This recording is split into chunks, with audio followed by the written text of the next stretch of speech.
आज Doubtnut app download करें। Doubtnut पर अपने सभी गणित, रसायन विज्ञान, भौतिक विज्ञान और जीव विज्ञान के डाउट्स का करो सफाया। बस प्रश्न की फोटो खींचो, एक ही प्रश्न को क्रॉप करो और तुरंत वीडियो सोल्यूशन पाओ। अभी डाउनलोड करें। इस क्वेश्चन में हमें दिया ज्ञात विमान का एक ब्लॉक एक नगण्य भार वाले स्प्रिंग द्वारा स्थिर आधार से लटकाया गया है।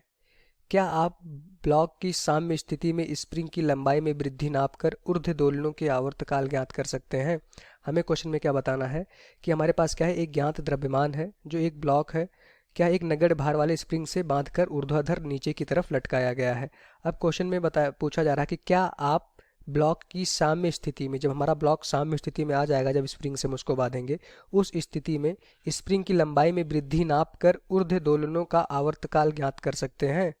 तो पहले इस क्वेश्चन में हम डायग्राम बना लेते हैं तो आपको ज़्यादा समझ में आएगा। तो यहाँ से हमने क्या किया, स्प्रिंग ले लिया। हम मान लेते हैं कि स्प्रिंग का नियतांक अभी क्या है, हमने के मान लिया। अब अभी स्प्रिंग क्या है, एक ऐसे लटकी हुई है, इस पर कोई भी अभी हमने द्रव्यमान नहीं लटकाया है। अब हमारे पास क्वेश्चन में दिया कि एक ज्ञात द्रव्यमान है, हमने एक ज्ञात द्रव्यमान लिया और स्प्रिंग के दूसरे किनारे पर उसको क्या किया, स्प्रिंग से बांध दिया। तो हम देखेंगे जैसे ही द्रव्यमान को हम लटकाएंगे दूसरे स्प्रिंग में, इस दूसरे वाले चित्र में, तो क्या होगा, स्प्रिंग का भार नीचे की तरफ लगेगा। चूंकि स्प्रिंग का भार नहीं, जो ये द्रव्यमान लगाए हैं उसका भार नीचे की तरफ लगेगा, तो स्प्रिंग में खिंचाव आ जाएगा। चूंकि यहाँ पे देखेंगे भार नीचे की तरफ लगेगा, तो मान लेते हैं कि स्प्रिंग की प्रारंभिक लंबाई इतनी थी। ये हमारी किसकी लंबाई थी, स्प्रिंग की, हमारी स्प्रिंग की लंबाई थी। जैसे ही हमने क्या किया, इस पे भार लगाया, स्प्रिंग की लंबाई में क्या हो गया, खिंचाव हो गया। जैसे ही खिंचाव हो गया, हम मान लेते हैं कि वो खिंचाव क्या हो गया, एक्स नॉट का हमारा खिंचाव हो गया। अब इस बिंदु पे देखेंगे, ये खिंचाव स्प्रिंग में तब तक होता रहेगा कि जब तक ये हमारा स्प्रिंग बल, जैसे नीचे की तरफ खिंचाव होगा, ये स्प्रिंग बल हमारा क्या हो जाएगा, ऊपर की तरफ स्प्रिंग बल आ जाएगा। हमें पता है कि स्प्रिंग बल हमेशा क्या होता है, विस्थापन की विपरीत दिशा में लगता है। अब चूंकि ये बल नीचे की तरफ लग रहा था mg, तो स्प्रिंग में खिंचाव नीचे की तरफ होगा, तो स्प्रिंग बल ऊपर की तरफ लगेगा। और ये खिंचाव जब तक होता रहेगा जब तक हमारा ये स्प्रिंग बल और mg एक दूसरे के बराबर ना हो जाते हैं। तो यहाँ से देखेंगे कि ये हमारी क्या आ गई, साम्य, हमने कहा कि हमारी साम्य स्थिति आ गई। इस समय अब हमारा ये जो द्रव्यमान है अब नीचे की तरफ नहीं जाएगा। तो यहाँ से देखेंगे जब ये खिंचाव एक्स नॉट का आया था तभी ये साम्य स्थिति आई थी, और अब इसके नीचे द्रव्यमान हमारा नहीं गति करेगा। तो यहाँ से देखेंगे जो हमारा स्प्रिंग बल होगा किसके बराबर हो जाएगा, हमारा mg के बराबर हो जाएगा। चूंकि स्प्रिंग बल ऊपर की तरफ लग रहा होगा और यहाँ पे mg भार जो वस्तु का था वो नीचे की तरफ लग रहा होगा। स्प्रिंग बल का मान क्या होता है, माइनस के एक्स नॉट। चूंकि यहाँ पे जो विस्थापन हुआ स्प्रिंग में एक्स नॉट का हुआ है, बराबर किसके हो जाएगा, हमारा m इंटू जी के बराबर। तो यहाँ से देखेंगे एक्स नॉट बराबर हमारा होता है mg अपॉन के आ जाएगा। ये हमारा क्या था, जो हमारा दूरी में परिवर्तन हुआ, स्प्रिंग की लंबाई में जो वृद्धि हुई वो क्या हुई, एक्स नॉट की हुई थी। किसकी वजह से, इस mg भार की वजह से। तो जो वृद्धि आई लंबाई में क्या हो गया, mg बाई के। अब ये यहाँ पे क्या हुआ, ये हमारा साम्य स्थिति हुआ है। अब जाके यहाँ पे हमारा ये साम्य स्थिति स्प्रिंग में आया है। साम्य स्थिति मतलब इसको बोलते हैं इक्विलिब्रियम पोजीशन। ये तब आता है जब वहाँ पे हमारा परिणामी बल शून्य हो जाता है। मतलब कि जो ऊपर बल लग रहा होगा स्प्रिंग बल और ये mg एक दूसरे के जब बराबर हो जाएंगे तो हमारी साम्य अवस्था आएगी स्प्रिंग में। अच्छा, साम्य अवस्था कब आई है, साम्य अवस्था जब स्प्रिंग एक्स नॉट का विस्थापन स्प्रिंग में आया है, खिंचाव हुआ है, तब जाके हमारी साम्य अवस्था आया है। अगर ये हमारा स्प्रिंग क्षैतिज में रखी रहती, तो यहाँ पे मान लेते स्प्रिंग हमारी क्षैतिज में रखी है इस तरह से, ये हमारा साम्य अवस्था रहता है। स्प्रिंग की प्रारंभिक लंबाई पर ही हमारा क्या रहता है, साम्य अवस्था रहती है। पर यहाँ पे स्प्रिंग की प्रारंभिक लंबाई क्या है, यहाँ थी, यहाँ पे साम्य अवस्था यहाँ पे नहीं है। तो यही हमारा अंतर होता है जब हमारी स्प्रिंग क्षैतिज दिशा से ऊर्ध्वाधर दिशा में लटकाई जाती है। साम्य अवस्था कब आती है, जब स्प्रिंग में पहले से ही हमारा खिंचाव एक्स नॉट का आ जाता है। तो यहाँ पे साम्य अवस्था आ गया। अब क्वेश्चन में कहा जा रहा है कि क्या आप ब्लॉक की साम्य स्थिति में स्प्रिंग की लंबाई में वृद्धि नापकर, हमने लंबाई में वृद्धि निकाल दी कब, जब हमारी साम्य अवस्था थी, नापकर ऊर्ध्व दोलनों का आवर्तकाल ज्ञात कर सकते हैं। तब ऊर्ध्व दोलनों का हमें आवर्तकाल निकालना था। अब हमें पता है कि जब सरल आवर्त गति होता है तो कहाँ से होता है, साम्य स्थिति के परितः ऊपर और नीचे की तरफ सरल आवर्त गति होता है।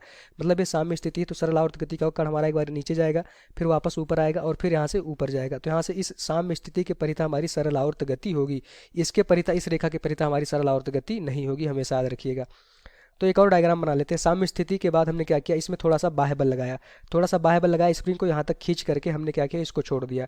तो यहाँ से देखेंगे स्प्रिंग को जैसे हम इसको खींच करके छोड़ेंगे तो स्प्रिंग क्या करेगी, हमारी सरल आवर्त गति करेगी। किसके परितः, इस साम्य के परितः आएगी, जब हमारा हमने क्या अपना इक्विलिब्रियम नाप लिया था। तो क्या होगा, जैसे इसको हम नीचे बल लगाएंगे तो स्प्रिंग बल ऊपर की तरफ लगेगा। अब जैसे जैसे नीचे आएगा स्प्रिंग बल ऊपर की तरफ बढ़ता चला जाएगा। तो ऊपर जैसे ही हम यहाँ से छोड़ेंगे तो क्या होगा, स्प्रिंग बल की वजह से हमारा जो कड़ है ऊपर की तरफ जाएगा। अब ऊपर की तरफ जाएगा तो यहाँ से क्या होगा, ये यहाँ पे अपनी साम्य स्थिति पे आएगा। यहाँ पे उसका वेग सबसे ज़्यादा होगा, फिर और ऊपर चला जाएगा। और वहाँ पे देखेंगे जैसे ही कण हमारा यहाँ से ऊपर की तरफ जाएगा तो स्प्रिंग बल नीचे की तरफ आ जाएगा। इस समय हमारा स्प्रिंग में क्या होगा, संपीड़न होगा, तो स्प्रिंग बल नीचे की तरफ आएगा। और स्प्रिंग बल जैसे ही नीचे की तरफ आएगा तो हमारा वस्तु क्या होगा, फिर से नीचे आना लगेगा और यहाँ से पुनः घूम करके अपने साम्य स्थिति पर आ जाएगा। तो यहाँ से एक और चित्र बना लेते हैं तो आपको ज़्यादा समझ में आएगा। हमने यहाँ पे क्या किया, स्प्रिंग को थोड़ा सा और खींच दिया। अब स्प्रिंग को कहाँ से, प्रारंभिक उसकी साम्य स्थिति से हमने कहा इसकी साम्य स्थिति ये थी, साम्य स्थिति से हमने स्प्रिंग को x दूरी और खींच दी। तो यहाँ से देखेंगे इसे x दूरी और खींच दी। तो स्प्रिंग में कुल कितना विस्थापन हो गया, पहले x नॉट का था, अब क्या हो गया x दूरी। यहाँ से देखेंगे x दूरी। तो यहाँ से देखेंगे स्प्रिंग में टोटल हमारा कितना खिंचाव आ गया। यहाँ से कुल खिंचाव हमारा क्या आ जाएगा, उसकी प्रारंभिक लंबाई से खिंचाव हमारा आ गया x प्लस x नॉट का। x नॉट क्या था, साम्य स्थिति पे आने में x नॉट का खिंचाव था, और उसको क्या किया हमने, थोड़ा सा x और खींच दिया यहाँ पे। अब हमने कहा कि x खींच करके यहाँ से इसको हमने क्या किया, छोड़ दिया। तो क्या करेगा, इसके परितः, इस अक्ष के परितः साम्य स्थिति में क्या करेगा, साम्य अक्ष के परितः सरल आवर्त गति करेगा। तो यहाँ से देखेंगे कि इस पे जो बल लगेगा ऊपर की तरफ, जब इतना हमने खींचा तो बल ऊपर की तरफ क्या लगेगा हमारा, k इंटू एक्स। अब x विस्थापन यहाँ पे कितना, x प्लस x नॉट। हमेशा आप लंबाई कहाँ से नापते हैं, स्प्रिंग की प्रारंभिक स्थिति से। तो यहाँ तक लाने में हमने क्या किया, पूरा यहाँ से विस्थापन, उसकी स्प्रिंग की प्रारंभिक लंबाई क्या थी, सिर्फ यहाँ तक थी। यहाँ से यहाँ तक में हम देख रहे हैं कितना विस्थापन हुआ स्प्रिंग में, कितना खिंचाव आया, x प्लस x नॉट का। तो ऊपर की तरफ यहाँ भी अभी भार mg नीचे लग रहा होगा, और ऊपर की तरफ कितना बल लग रहा होगा, ऊपर की तरफ हमारा स्प्रिंग बल ऊपर की तरफ लग रहा होगा। तो यहाँ से देखेंगे स्प्रिंग बल का मान क्या हो जाएगा हमारा, ये हमारा जो स्प्रिंग बल है उसका मान हमारा हो जाएगा, जो ऊपर की तरफ लग रहा होगा यहाँ पे, यह बराबर हमारा होता है -k, और x का मान क्या हो जाएगा हमारा, x प्लस x नॉट के बराबर हो जाएगा। अब हम देख पा रहे हैं कि स्प्रिंग बल हमारा, यहाँ से देखेंगे स्प्रिंग बल हमारा आ गया -k x plus x not के बराबर आ गया। अब इसको हम क्या लिख सकते हैं, x नॉट का मान यहाँ से उठा के रख देंगे, F बराबर हमारा हो जाएगा -k x plus x not का मान यहाँ से देखेंगे mg बाई k हो जाएगा यहाँ से।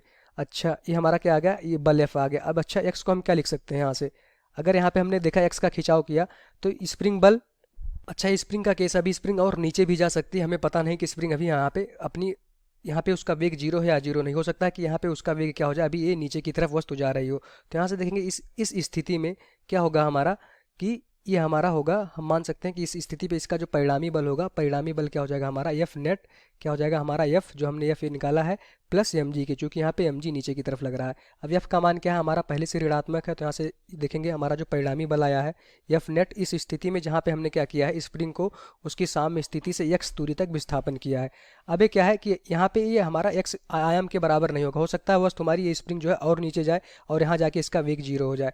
तो यह इनके बीच के यहाँ से साम्य स्थिति से जहाँ वेग 0 होता होगा क्या कहलाता है हमारा, अधिकतम विस्थापन, वो हमारा क्या होता है, आयाम के बराबर। हमने कहा हमारी वस्तु को हमने x तक विस्थापित किया है यहाँ तक, तो इस स्थिति में जो हमारा परिणामी बल होगा वो किसके बराबर हो जाएगा हमारा, स्प्रिंग बल के बल प्लस उसके भार mg के बराबर हो जाएगा। स्प्रिंग बल का मान हमने क्या निकाल लिया है, -k x हो जाएगा, प्लस -k x, यहाँ पे आ जाएगा -k x नॉट, यहाँ पे क्या हो जाएगा -k x not plus mg के बराबर हो जाएगा। हमने क्या किया कि जो हमारा बल था क्या था, -k x, यहाँ पे गुणा कर दिया अंदर -k x plus -k x not, और यहाँ पे x नॉट का मान mg बाई k रख दिया था। तो यहाँ से देखेंगे कि यहाँ से जो हमारा परिणामी नेट आ गया, परिणामी बल आ गया, वो क्या हो गया हमारा माइनस, अब इस x नॉट की जगह पे हम क्या रख देंगे, mg बाई k। तो यहाँ से देखेंगे हमारा परिणामी बल आ जाएगा kx minus k into x not की जगह पे क्या रखेंगे, mg बाई k प्लस हमारा क्या हो जाएगा mg। अब यहाँ से देखेंगे एक k से k हमारा क्या हो जाएगा, कट जाएगा। अब यहाँ से k से k कट गया तो यहाँ से हमारा mg से mg कट जाएगा, क्योंकि यहाँ पे क्या है, ऋणात्मक mg है, यहाँ धनात्मक। तो जो हमारा परिणामी बल आया F नेट बराबर क्या हो गया हमारा -k इंटू एक्स। ये क्या हो गया हमारा, ये दिखा रहा है कि ये SHM करेगा।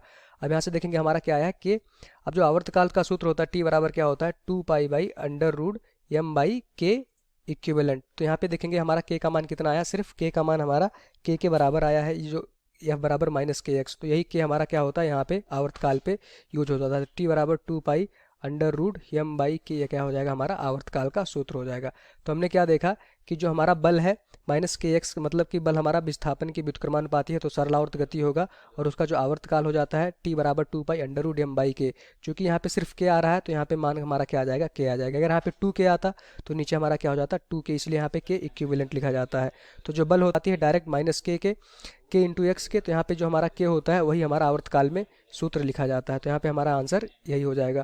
क्वेश्चन में हमसे पूछा गया था आप आवर्तकाल का मान बताइए, तो आवर्तकाल हमारा यही हो जाएगा। Thank you. कक्षा 6वीं से 12वीं से लेकर नीट, IIT, JEE वो एडवांस के लेवल तक 1 करोड़ से ज्यादा छात्रों का भरोसा। आज ही डाउनलोड करें डाउटनेट ऐप या व्हाट्सएप करें अपने सारे डाउट्स 8400 400 400 पर।